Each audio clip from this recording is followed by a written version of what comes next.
always try to present a list of the upgrades that the seller has made since purchasing the house, who's now reselling it, that justifies this increase in price.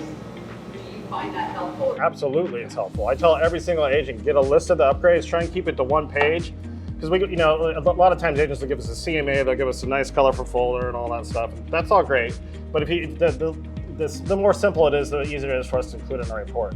What I always tell agents is, if you can, get their appraiser's business card and say, hey, can I email this to you in PDF so you can include it in your report? Yeah. So that'd be even easier. And any professional appraiser should accept that for sure. And the upgrades make a huge difference. And what I do is I'll take that upgrade list and I'll put it in my report. And the part where I talk about the upgrades in the appraisal, I'll reference that list. And even to the dollar amount, if you say, hey, they spent 160 grand on improvements, that's why we think we're getting this, then I'll put that in my report. The seller's recently spent $160,000 on improvements.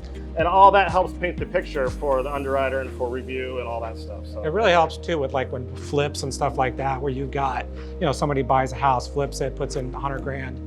It's easier to paint that picture of, hey, look, this is why we're coming in 100 grand higher than what they purchased for 3 months ago, because they put in, X amount of dollars. So that And then the backside of that, if I don't add something like that, then we'll get a condition from the underwriter saying, hey, how come the subject property went up $250,000 in the last 3 months?